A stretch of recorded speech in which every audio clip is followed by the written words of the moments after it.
And so as we end our series, Faith Like No Other, how many of you, marami po kayong natutunan, nag-grow po yung faith nyo as we have talked about the course of this series? Meron po bang nag-grow yung faith nyo while talking about this series? So today, we're gonna be talking about the last installment of this series. So can I invite everyone to please stand up? We're gonna read from the book of Esther. So let's read from chapter 4, starting from verse 11 hanggang 17. So that's Esther chapter 4, verses 11 to 17. So para sa ganito yung Bible, page 234.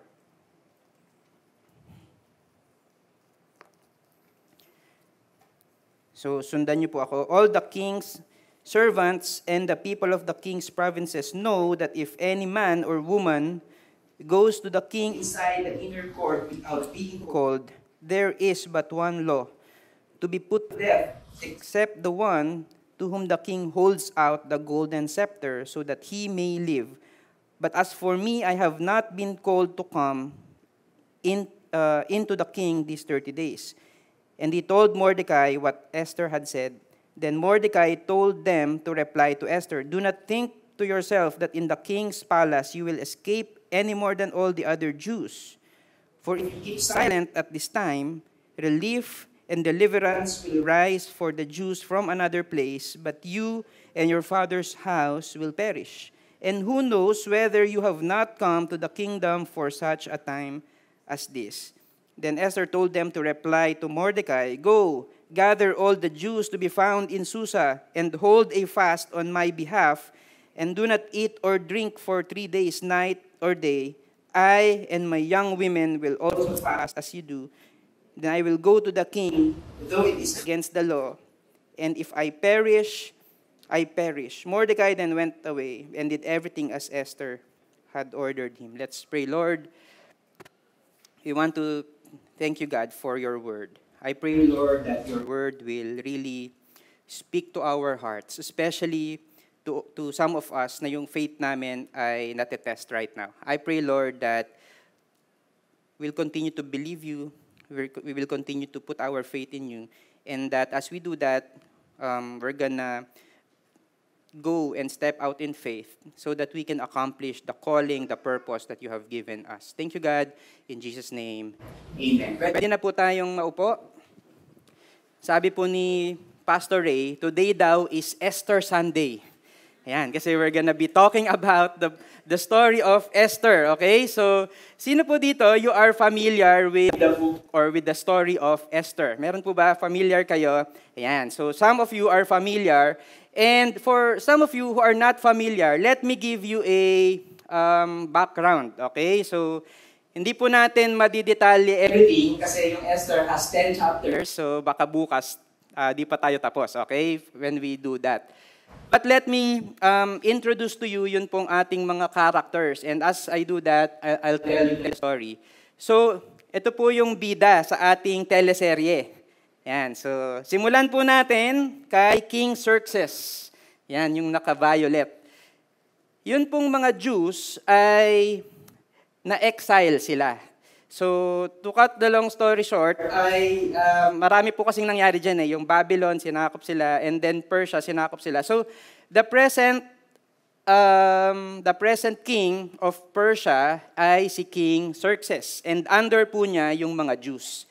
Siya po yung namumuno, siya po yung king at that time. So si King Xerxes. So probably medyo nare-recall niyo po yung pangalan, di ba? Parang familiar yata yung name ni King Xerxes. So King Xerxes. So one day, si King Xerxes, ang ginawa niya, nagpa-party. Nagpa-fiesta siya, nagpa-party siya. And on that party, ang sabi niya, gusto kong ipakita sa inyo, dun sa mga in-invite niya, yung asawa ko, kasi yung asawa ko, saksakan ng ganda. Diba? May kilala ba kayong gano'n? Yung saksakan ng ganda. Meron kasi akong kilalang gano'n eh. So, anyway, yung iba natatawa kasi kilala yung tinutukoy ko. Ang pangalan nung saksakan ng ganda na yun ay si Queen Vashti.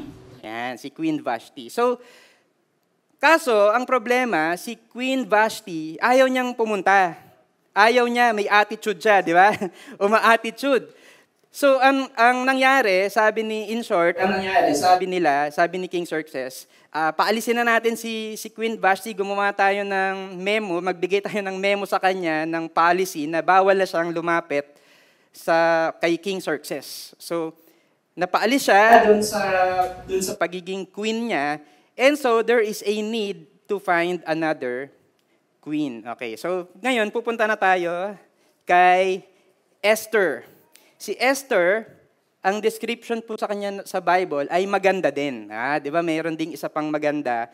Si Queen Esther. So sa dinami-dami, nung nag-audition na magaganda, audition talaga no? Hindi ko alam kung paano yun Basta sa dinami-dami nung mga nag-apply na maging queen, si Queen Esther, siya yung napili na maging next na queen. Okay? So in fact, si Queen Esther ay isang orphan. Namatay po yung mga parents niya while she was still young. So, ano po yung nangyari? Si Mordecai, ayan, nandito na tayo kay Mordecai, pinsan po ito ni Esther. Magpinsan po sila, but si Mordecai is much older than Esther. So, ang ginawa ni Mordecai ay adopt niya si Esther as his own daughter. Okay? So, magpinsan po sila, but parang parang siyang stepdad ni Esther. Si Mordecai ay nagtatrabaho sa palace ni King Xerxes. Okay, so nagtatrabaho po si Mordecai sa palace ni King Xerxes. And yun pong isa pa nating character dito, yan, di ba yung itsura pa lang, kontrabida na. Si Haman or si Haman, kung hindi ko alam kung ano yung tamang pronunciation. Si Haman ay pinromote ni King Xerxes to be one of the top officials of his kingdom. So parang siguro ang picture niyan ngayon kung sa context natin, probably prime minister. Something like that, prime minister. Mataas yung position niya. And that's why si Haman, alam niyo po kung ano yung ginawa niya, ano yung isa sa mga pinatupad niya, nag-suggest siya, nag-propose siya kay King Xerxes. King Xerxes, pwede bang gumawa tayo ng rule na lahat ng, pag dumaan ako, lahat ng nasa paligid would bow down to me. Di ba? Yung ganun yung rule. Very selfish, very self-serving. So that's Haman. So one day, dumaan siya in front of many people, and that includes Mordecai, kasi nga si Mordecai ay nagtatrabaho dun sa palace. So everybody bowed down, except Mordecai. Except Mordecai. Bakit? Kasi sabi niya, hindi ako magbabow down sa'yo because I'm a Jew. And yung mga Jew, they bow down to no one else except God. Except God.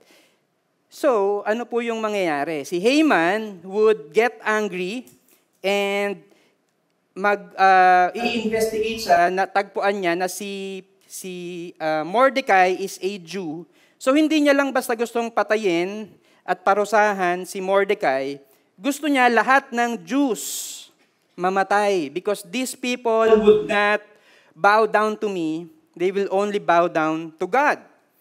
So that's what happened. So ngayon, lahat ng Jews ay papatayin because of Mordecai.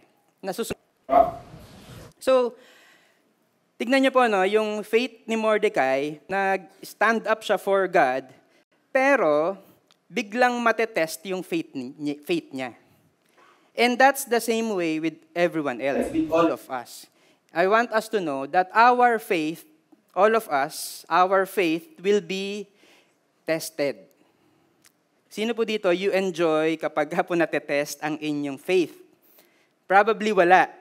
Kasi we don't like testings of our faith, di ba? Ayaw natin na natetest yung faith natin. But ito po yung reality, our faith will be tested. Primarily because, number one, we are in this world. Ibig sabihin, we are in this fallen world. Naalala niyo po yun yung when Adam and Eve sinned, yun pong sin entered the world and then naging fallen, naging broken na po yung ating mundo. And that's why meron po tayong mga sickness, meron po tayong mga calamities, we face all of these things. Meron po tayo pong lahat ay sinners. So we encounter people who are difficult people. Di ba? May kilala ka bang ganon, yung difficult people? Just like Haman, na talagang grabe, di ba? Parang papahirapan ka, papatayin ka, just because he did not get what he wants. So, your faith will be tested because we are in this world. Pero at the same time, second reason, it's because we are not of this world. We are not of this world. We are set apart, in short.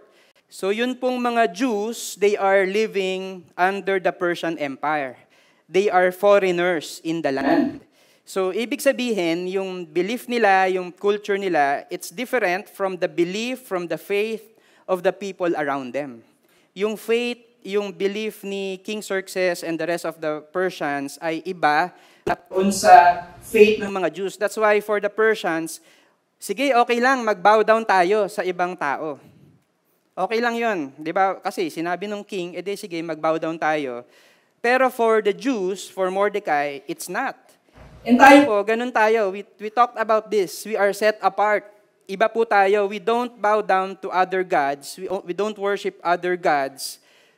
We only bow down to God. We are not of this world. And that's why, yun pong faith natin, it's going to be tested, whether you like it or not, because we are in this world and we are not in this world. So tama po ba? Nag-agree po ba sa akin? Sabi po ni Warren Wiersbe, a faith that cannot be tested cannot be trusted. A faith that cannot be tested cannot be trusted. And so, kapag ka po yung faith natin ay natetest, ano yung gagawin mo? Pag dumating na yung testings, because this is not an if, this is a when. This is, yung faith mo will surely be tested. So kapag ka natetest na yung faith mo, what are you gonna do? So I'd like to share some pointers for us. The first is this, trust God's providence. Magta-trust po tayo sa providence ni God. Ano ba yung providence? Ito ba yung yung saan ka nakatira? Sa Providence of Bulacan. Ito ba yon? Hindi. Providence, ito po yung ibig sabihin ng providence, yung God's caring provision for His people as He guides them in their journey of faith through life, accomplishing His purpose in them. Ibig sabihin, meron pong provision si Lord, inaayos po ni Lord yung mga events in your life, hindi lang po sa personal mong buhay, pero pinagtatahi po ni Lord yung nangyayari sa buhay mo, sa buhay niya, sa buhay ng other people, yung mga nangyayari sa mundo, yung mga nangyayari sa Pilipinas, so that He will be able to accomplish the purpose of God sa mga people of God. Okay? So, nagigets po ba natin? So, tignan po natin yung providence ni God sa Book of Esther. So, kanina, sinabi ko po ito sa inyo, yung si Haman, gusto niyang i-destroy yung mga Jews. Okay? Gusto niyang patayin lahat ng mga Jews. And sa buhay po natin, kadalasan, ang laging na-highlight, ang laging na-emphasize, hindi ba yung mga mahihirap na moments, yung mga challenging moments. So just like this, si Haman, he sought to destroy the Jews. Pero tignan po natin kung ano yung mga nangyari before this, ano yung mga nangyari after, para maintindihan po natin yung providence ni God. So, ito po yung nangyari, no? Si Esther was chosen as the new queen.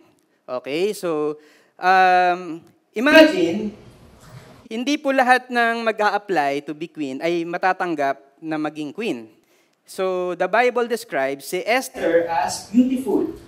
So imagine, beautiful, di ba? Parang sa tingin nyo ba aksidente na maganda si Esther? Or sa tingin nyo may plano si Lord, kaya siya ginawang maganda ni Lord. Diba? So meron pong plano si Lord. Bakit? Kasi she is going to be the new queen.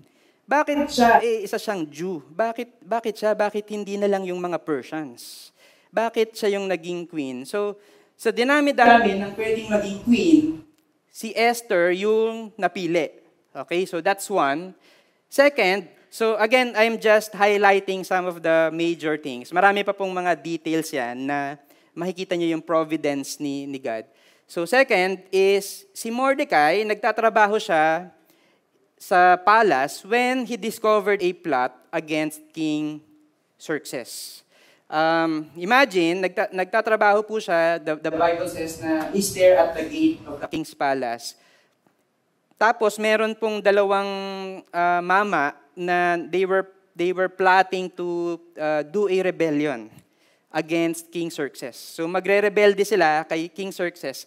Sakto, nandun si Mordecai, narinig niya yung plano nung nag-uusap sila.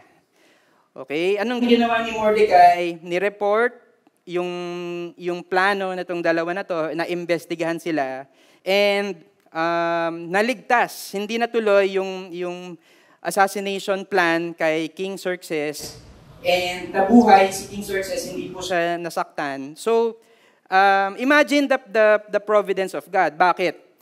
Paano kung hindi nagtatrabaho doon si Mordecai? Paano kung somewhere, sa iba siya naka-assign, or hindi siya nagtatrabaho in the palace at all? Paano kung farmer siya? Paano kung retired na siya? Paano kung ganito, ganyan? Pero, nandun si Mordecai at the right time and at the right place. Okay? So, ito na po yung susunod. Si Haman was promoted.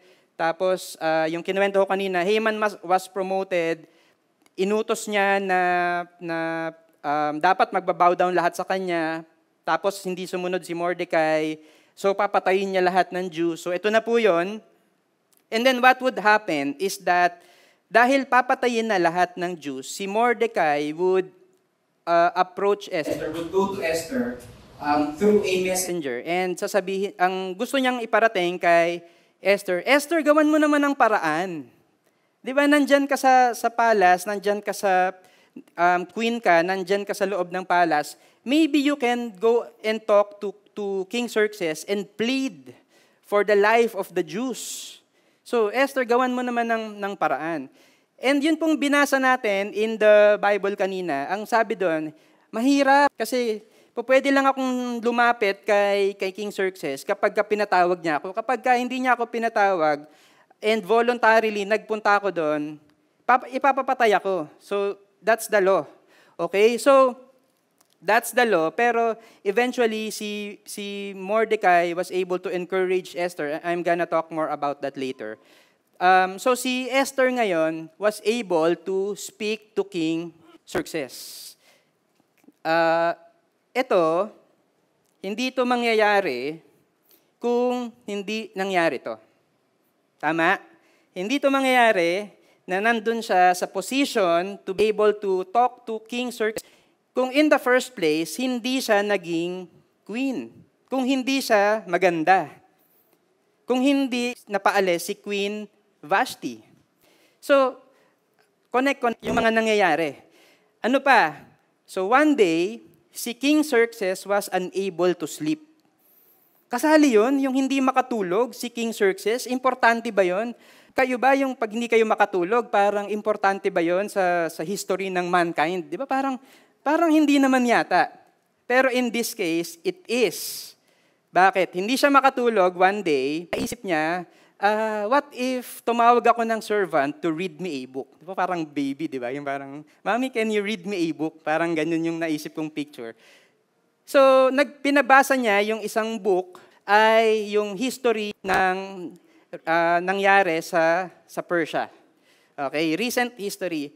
So, until nabasa nung servant yung ginawa ni Mordecai to help King. So, nagigets niyo po ba? Importante to.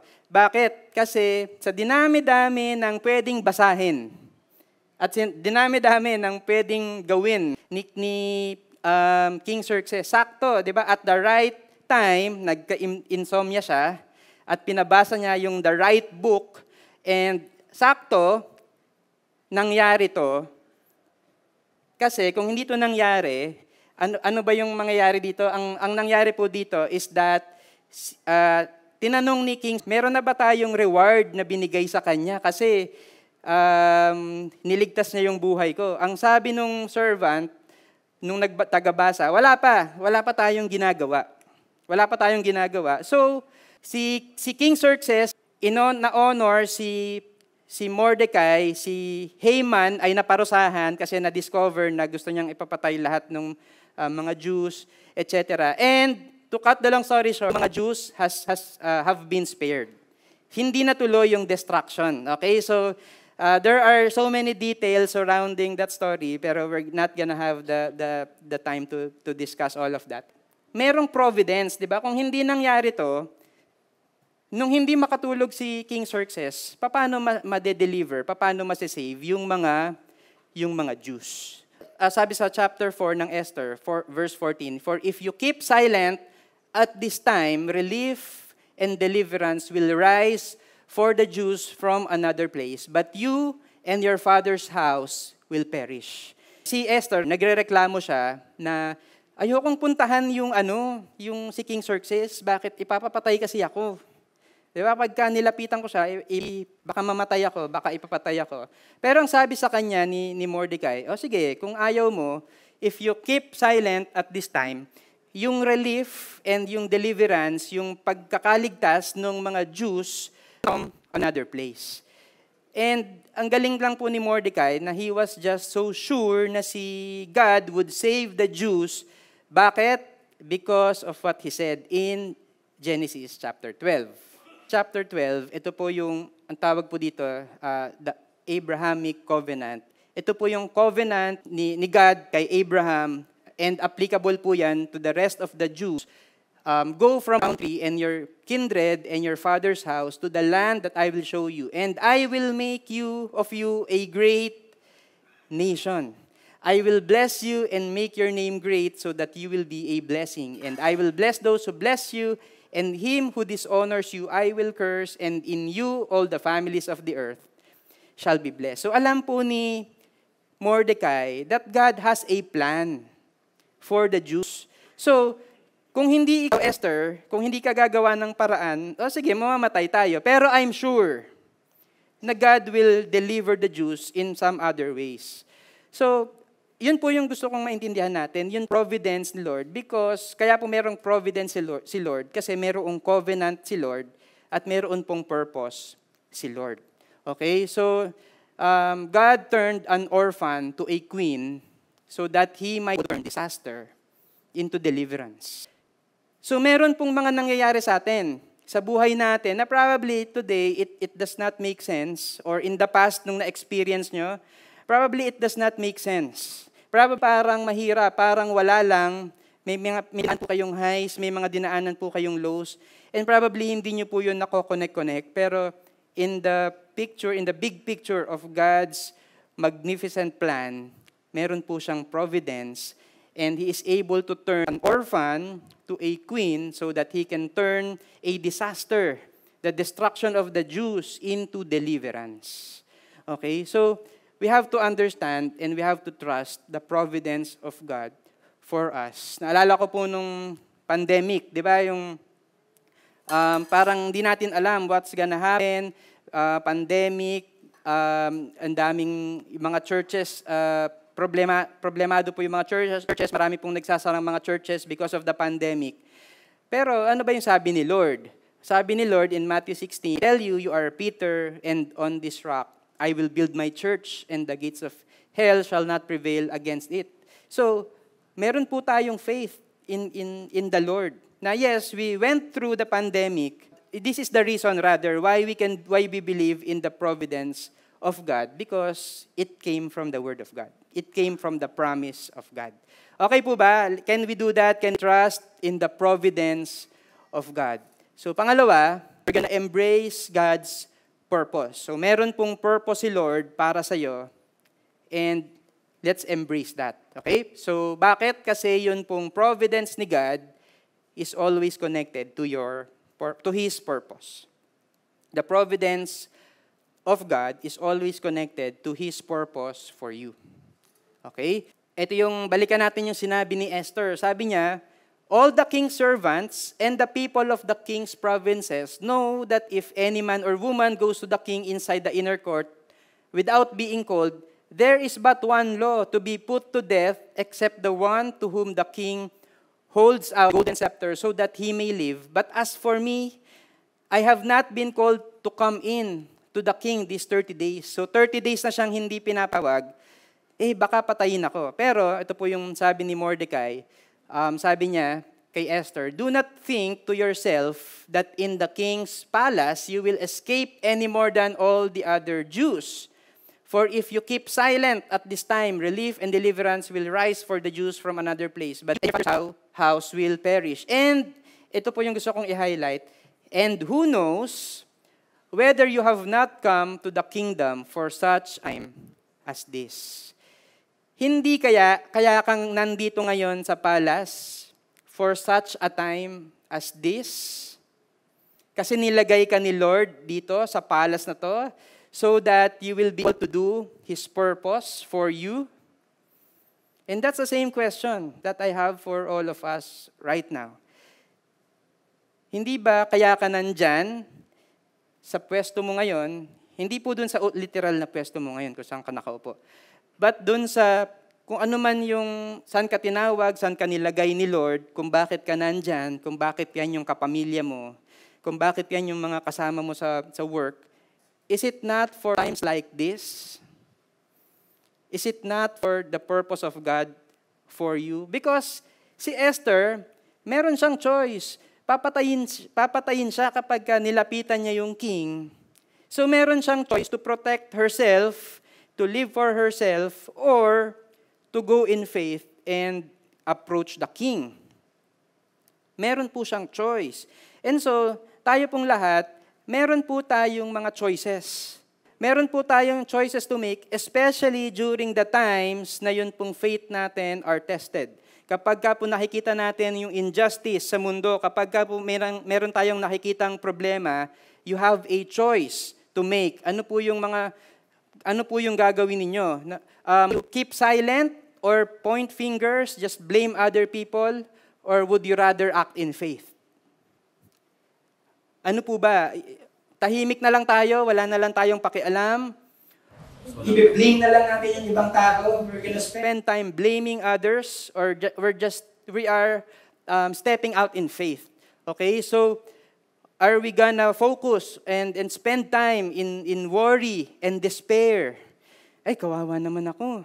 Di ba, yung lagi na lang ganun. Alam mo, wala na talagang magandang mangyayari sa Pilipinas kasi blah, blah, blah, blah, blah, blah. So sometimes we focus on worrying and despair and spend more time worrying and all of these things. Pero we have a choice to actually pray, use the time, all the time that we worry, use that time to pray and to put our hope in God. What would you choose to do? We can focus at the impossible. Diba, i-highlight natin, ay, mahirap talaga yan, ito't imposible ito yung mangyayari sa akin kapag ginawa ko yan, pagka nag-take ako ng risk, malulugi ako, blah, blah, blah. Or we can focus on, we can read the Bible and know more about the character of God, kung gaano ka, remind ourselves of that God was able to do all of the impossible things. Focus on the character and the power and the purpose of God. We can do that instead of focusing at the impossibilities. Also, we can choose to live for yourself. Di ba? Yung parang, ay, pagka may crisis, isasalba ko yung sarili ko at saka yung family ko. Okay na ako doon. Or would you rather choose to live for God's purpose? I hope na we're gonna choose all of these things, to act in faith, to pray, and to put our hope in God, to focus on God, and to live for His purpose. Okay, sige. You have decided, sige, I'm gonna live for the purpose of God. Now, saan ako sisimula? Anong gagawin mo? Okay, ano kaya yun? Ano kaya yung purpose that I'm gonna do? So, ang question, what do you have right now? Kasi si Esther, what she has is her position as queen Okay? So ikaw, ano yung meron ka ngayon? Pwede kang merong roles and positions, probably in your office, in your company, in your household. Di ba? Ikaw yung tatay, ikaw yung nanay, you have authority over your children. That's what you have. Ikaw yung boss. Or probably hindi ka boss. Normal na employee lang po ako, kakapasok pa nga lang eh. Okay, pero meron kang mga relationships in your company, in your office, skills and limitations. Ito po, naalala ko to eh, kasi there was a time na nung college ako, I tried to audition sa music team. O yung iba, talaga ba?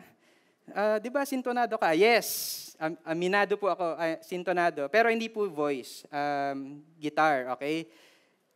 Pero during the time na mag-audition ako, na-postpone. Na-postpone yung audition kasi merong conflict dun sa reservation ng room. So na-postpone. In short, di na po natuloy. Pero alam niyo po, I realized, hindi po ako talaga pang music team. Bakit? Kasi iba yung calling ko. Dati naiinis ako and pinagpipray ko, Lord, bakit ba wala man lang akong talent? Pero ngayon, I am thankful to God. Bakit? Buti na lang wala akong talent sa pagkanta. Bakit? Kasi there's one less, tanggalin na natin yung option of going into this ministry. Bakit? Kasi hindi ito yung calling ni Lord. Iba po yung calling na pinapagawa sa akin ni Lord. So thank God for our limitations. Diba? Pero ikaw, ano ba yung skill mo? Pwede mong gamitin to serve God, to accomplish His purpose. Meron ka bang mga relationships and connections? Meron ka bang mga resources and possessions na you can use to advance God's kingdom, to be generous to others, to support our campus, to support our cross-cultural missionaries? Ano yung meron ka? May time ka ba to serve? Diba? May energy ka. Probably, that's all you have. You have your energy, you have the time. Wala po akong kayang gawin eh. Kaya ko lang po ngumiti. Mag-ushering ka. Kayang-kaya mo yun, di ba? Marunong ka naman sigurong bumati ng good morning or good afternoon. Kaya mo yan. Gusto ko lang sabihin sa inyo, use whatever you have to do God's purpose, to live for God's purpose. Interests and passions. Ano yung meron ka ngayon? Kasi wag nating tignan kung ano yung wala ka. Diba? Minsan kasi, we're always looking at others and we're comparing ourselves with other people. Tapos madi-discourage siya. Ay parang wala naman akong purpose, parang wala naman akong kayang gawin. Sila na lang. But no, meron kang kayang gawin. And God has given you it so that you can live for His purpose. And I'm not just talking about the ministries here inside the church. I'm talking about everywhere. Whether you're at home, whether you're at your school, at your community, use whatever you have to live for God's purpose. Okay po ba? We will use whatever we have to advance God's kingdom wherever we are called by God. And pangatlo, as we understand that there is a providence from God and meron pong purpose si God para sa atin, this is what we're gonna do. Stand up for God. We're gonna take the risk and we're gonna stand up for God and for His people. Ito po yung nangyari when finally si Esther, nag-decide siya. Sige, I'm gonna talk to King Xerxes. Sabi niya kay Mordecai, go gather all the Jews to be found in Susa and hold a fast on my behalf and do not eat or drink for 3 days, night or day. I and my young women will also fast as you do. Then I will go to the king, though it is against the law. And if I perish, I perish. And how difficult yun pong gagawin ni Esther. Yeah, bakit? Kasi, una, hindi naman niya ni-reveal na isa siyang Jew. So, imagine, yung pong in-invite niya lumapit siya sa king, ang in-invite niya ang sinabi niya sa king, kay King Xerxes, magpapaparty ako, invited ka, King Xerxes, saka si Haman invited din. Si Haman, galit siya sa Jews. Si Esther is also a Jew. And what she would do is she would reveal herself to be a Jew, so that if I perish, I perish. Talagang kung mamamatay siya, papatayin talaga siya. Okay? So, hindi lang po dahil kay King Xerxes na merong law na kapag lumapit ka kay King Xerxes without being called by the king, pwede kang patayin. Pero nandun din si Haman, who's angry at the Jews. So talagang if I perish, I perish. Kaya nga sinabi niya, Mordecai, sige, mag-fasting tayo. Mag-fasting tayo, mag-pray tayo. Kami din magfa-fasting because it shows the difficulty of what she's going to do. Pero nakita niyo po ba how difficult it was to stand up for God? It is difficult. Pero having understood the providence and the purpose of God for her, ano po yung ginawa niya? He went to the king anyway. He went to the king anyway. So, meron pong mga moments in our life na alam na natin yung consequence when we stand up in faith. Meron din na mga moments in life na hindi mo alam kung ano yung consequence. Pero regardless, whether alam mo yung consequence or hindi mo alam yung consequence, let's stand up for God. Kasi si Mordecai, ganun naman yung nangyari sa kanya. Ito po yung story naman ni Mordecai in Esther 3. And all the king's servants who were at the king's gate bowed down, lahat nagbow down kay Haman, and paid homage to Haman, for the king had so commanded concerning him. But Mordecai did not bow down or pay homage. The king's servants who were at the king's gate said to Mordecai, "Why do you transgress the king's command?" And when they spoke to him day after day, and he would not listen to them, they told Haman in order to see whether Mordecai's words would stand. For he had told them that he was a Jew. And it's not just one time, it's day after day. Hindi pa alam ni Mordecai that he would seek to destroy all the Jews. But he stood up for his faith. He stood up for God. And so there's gonna be moments na mahirap. Alam mo minsan kung ano yung consequence. Sometimes hindi mo alam kung ano yung consequence. Pero let's stand up for God. It's gonna be reflected on ano yung mga bagay na pipiliin mong gawin. And it will also be reflected on the things that yung piliin hindi gawin. Kagaya ni Mordecai, pinili niya na hindi mag-bow down. Bakit? Mali yun eh. Si Esther, pinili niya to do the difficult thing. Bakit? Yun yung tama. So, it takes crazy faith to stand up for God when it is easier to conform, to keep silent, or to save yourself. Tama. Mas madali yun. Mas madali itong mga bagay na to conform. Lahat naman pare-parehas lang. Hindi nagbabayad ng tax, nangungopya, lahat naman accepted na yung sexually. Pero pwedeng mag-conform na lang tayo, and that's easier. Kung pwedeng tumahimik na lang tayo. Silent na lang tayo. Wag na lang tayong makialam dyan. Wag na lang tayong magsalita. Wag na lang nating i-correct. Wag na lang nating pakialaman. Or, mas madali na i-save mo lang yung sarili mo. Bakit? Sarili ko lang yung importante. Di ba? Family ko lang yung importante. It's easier to do all of these things. Pero, I hope na as we end our series, Faith Like No Other, I hope na we're gonna have crazy faith. A crazy kind of faith. A faith like no other that stands up for God because it is the right thing to do. Mahirap, pero it is what honors God. Mahirap, pero it is what pleases God because, again, without faith, it is impossible to please God. And so, dahil pong mga tao ay set apart, when your faith gets tested, ano yung pipiliin mong gawin? Are you gonna stand up for God? Or are you gonna be like all the other people? Kasi kung ang pipiliin natin ay to just conform, to just keep silent, to just live for our own sakes, to just save ourselves. Ang question ko po sa inyo, na kanino ba talaga yung faith mo? Na kay God ba talaga? Or yung faith mo lang ay nandun sa resources mo, sa position mo? Are you really set Apart by God? because your faith is going to be tested. Pero ang gusto po natin is as our faith is tested, we're gonna be crazily in faith. We're gonna stand up for God when it is easier to conform, to keep silent, and to save ourselves. Mahirap po ba yon? Mahirap. Kaya nga tahimik kayo lahat eh.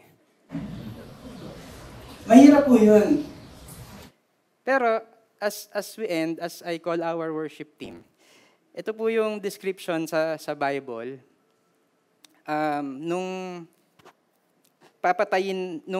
in-announce na papatayin lahat ng Jews, this is the picture of what is happening sa mga Jews. Sabi niya in Esther 4 verse 3, and in every province, wherever the king's command and his decree reached, there was great mourning among the Jews.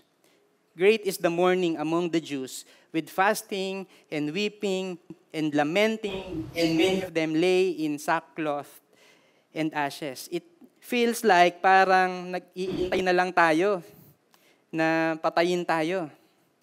There's great mourning.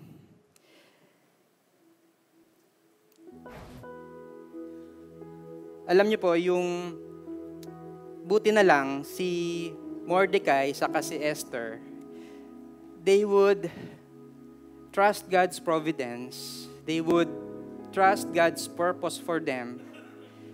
And so they stood up for their faith.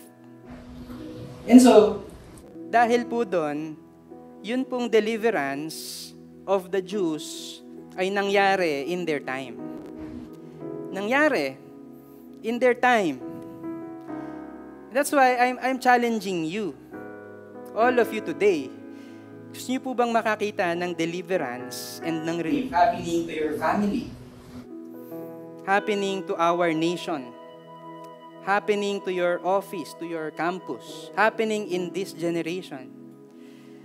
Stand up for God in faith.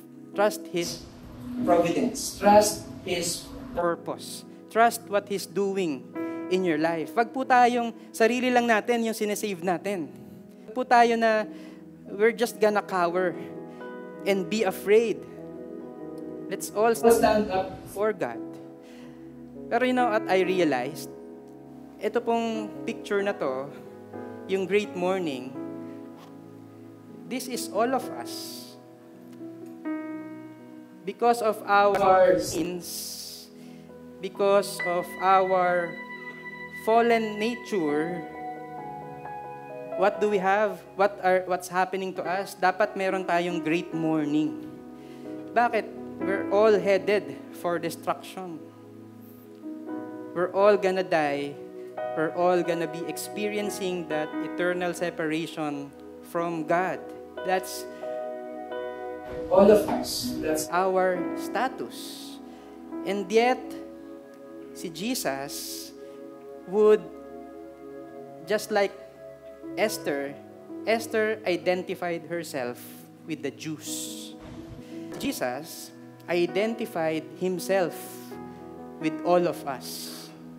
With all of us. He came at the right time to save us. Si Queen Esther, sabi niya, if I perish, I will perish. And the operative word there is if. Kasi, although the general rule ay papatayin siya, there's a small chance that she's gonna live if the king would just extend his scepter and the king would say, hindi, wag niyong patayin yan. Pero si Jesus is different from Esther in such a way that Jesus knew for sure that he's gonna die. And yet, what did Jesus do? He did it anyway. For us. So that we will no longer experience this great mourning, so that we'll be able to trust in God's providence, so that we'll be able to live for His purpose and be with Him forever. That's our status. That's who we are. That's what we have in Jesus Christ. And that's why I am encouraging all of us today to stand up for God's purpose, to stand up in faith, even though it's difficult, because we're not looking at this impossibility na parang wala tayong hope. We're gonna do that. We're gonna accomplish the purpose looking at the finished work of Christ in us, because Jesus Christ went to earth anyway, died for our sins, identified with us, so that we're gonna have this life, a life that is not coming from defeat, a life that is not headed towards destruction, so that we can be saved, just like them, just like the Jews. They were saved because of the faith of Mordecai and Esther. Tayo din are also saved because of what Jesus Christ did for us. Amen. So let's all live for Him. And we all stand up. And we all stand up. I'm sure that in this room, there are people na yung faith nyo right now is being tested. Tama po ba? Some of you, yung faith nyo right now, it's being tested. Whether that's related to finances, or probably relationships, or probably it's health, or I don't know what that is. Pero yung faith nyo right now is being tested. And you're not really sure whether am I going to focus na lang sa worry, sa despair? Am I just going to live for myself? Or am I going to live for God's purpose? I'm going to pray. I'm going to put my faith in God. Natotorn tayo eh. Now, right now, you have a choice to make. But you're here, you're standing. And in all humility, you're telling God na, Lord, I want to do what is right. I want to stand up for you. But I don't have the strength. I don't have the courage to do that. Lord, by your grace, will you give me the strength? Will you help me to choose to do what is right? If that's you, can you raise your hands?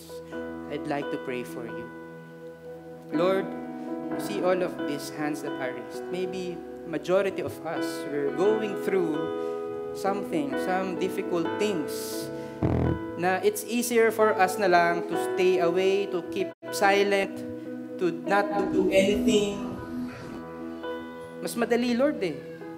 And yet, Lord, by your grace, because meron kang providence, meron kang purpose, meron kang strength and wisdom, meron kang promises that you have given us. We're taking this step of faith. It's difficult, Lord. Yes, it's risky. Yes. But I'm saying yes, Lord, to your Lordship. I'm saying yes, Lord, to your grace. I'm saying yes, Lord, to your purpose. I'm saying yes, Lord, to your plans for me. So give me the strength, Lord. Give me the boldness, the courage. I pray, Lord, that you will help us. Sometimes kita na namin yung consequence. Sometimes hindi pa namin nakikita yung consequence. But whether we are on this side or whether on the other side, we pray, Lord, that we're gonna stand up for you in faith. In faith, Lord. Maraming salamat po, Lord, because you are with us and you will never leave us nor forsake us. Maraming salamat po, Lord. This we pray in Jesus' name. Amen.